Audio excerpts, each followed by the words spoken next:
So yung mga kabrek, sa sandok na tayo. Yan. Woo! Sarap nito.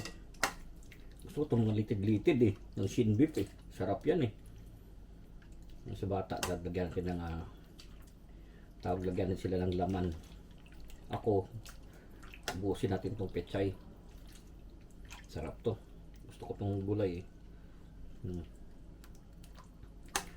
Yan. Bata, beans pa, beans. Sabaw. Yan. Tara, let's. Teka nga, kunong pa. Maubos natin yan. Tara, let's eat, mga kaberks.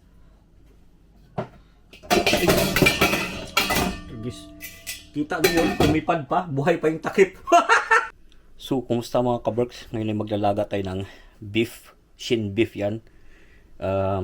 Nilagyan ko lang ng black pepper, patis, tsaka sibuyas kasi mamaya pa tayo maglalagay ng garlic kasi igigisa ko yun mamaya. So, nag-hold tayo sa oras. I-ano lang natin yan. I-pressure cooker na lang natin para mas mabilis. You know. Baliktad. Oops, baliktad. I-pressure cooker lang natin yan. Lakasan natin yung apoy at hintayin natin lumambot mga kaberks.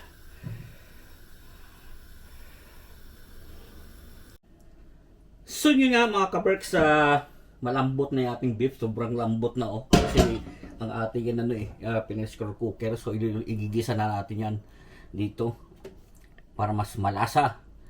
Gigisahan natin pa. Talagyan natin ng mga gulay-gulay na, di ba?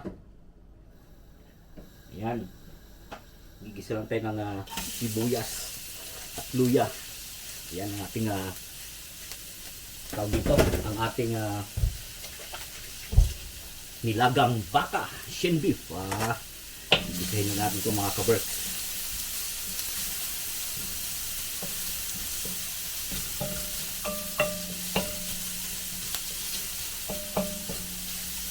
So hintayin lang natin na mag-brownish yung ating luya at sibuyas. Wala kasi akong fresh garlic. Mas maganda sana kung may fresh garlic pa yan.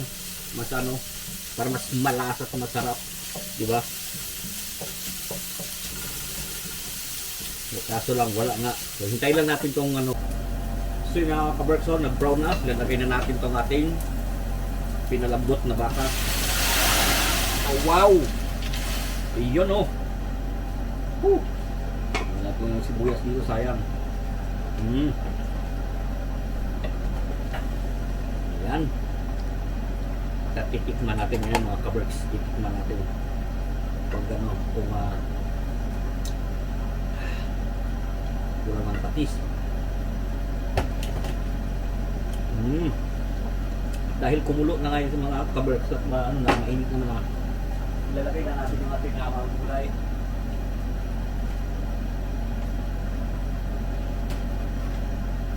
Wala na pala akong patis na lang, patis sa natin ilalagay.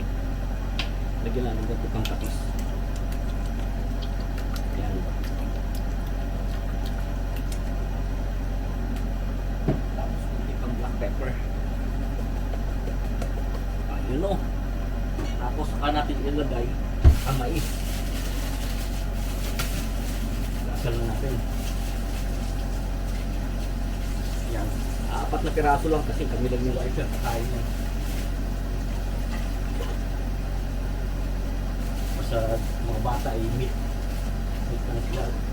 Ayan na mga kaberso. Saka natin ngayon tatakpan. Okay. Ito pa ang takip. Saka natin tatakpan na hintay natin maluto yung mais. Bago natin ilalagay yung beans tsaka yung pechay. So dahil naluto na yung ating mais, mga kaberks, ilalagay na natin itong ating beans.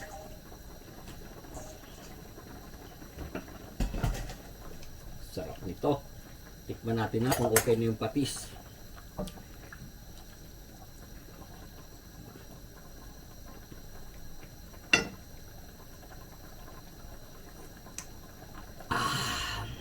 Hindi ko nalasahan.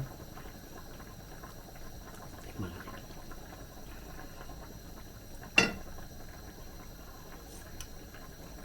Oo, perfect. So madali maluto tong beans. Ayoko kasi masyadong labog tong beans. Tama na yan.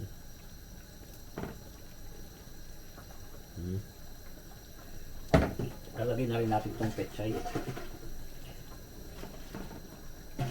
Sarap. Sabaw. Sabaw pa lang, ulam na.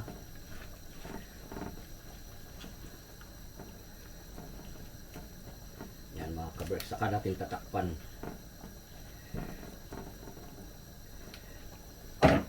Saka natin tatakpan. Kailan natin ang mag-click-click ng konti yan. Gasan ko lang muna ito dito. Habang nandyan yan.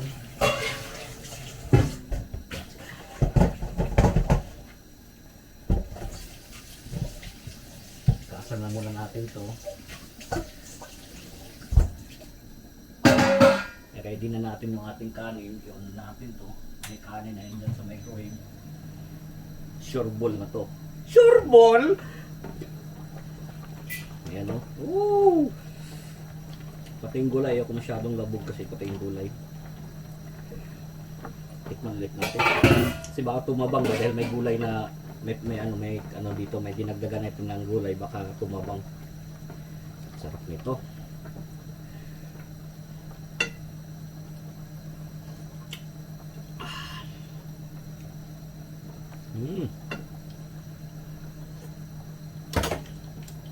Suwabe.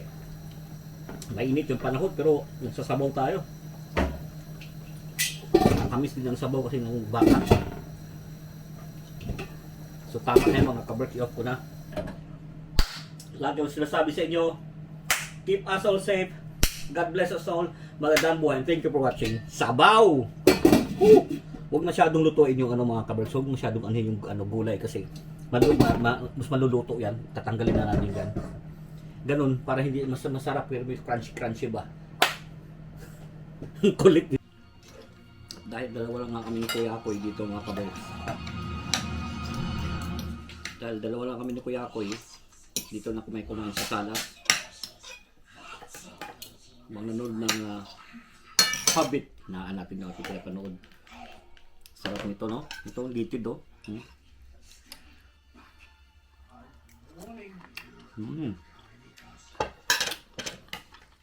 Lagyan natin ang ating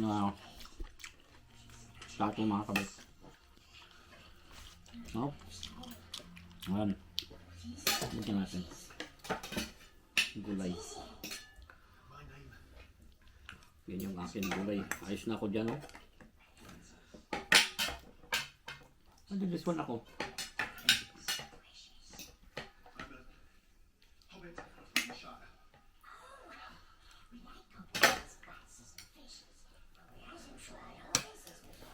Bigyan natin kay Kuya Akoy itong ano. Laman, oh. Gulay na muna tayo mga kabreks. Gulay, karne pa.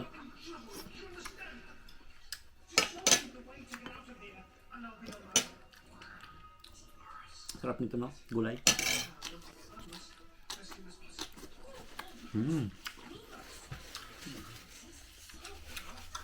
Sarap. Ito.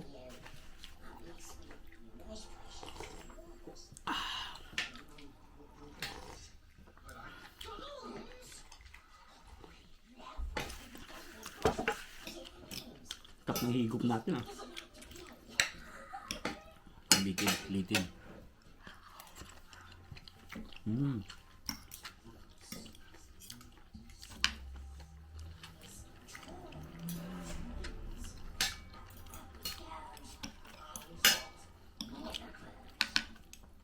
Gulay, oh.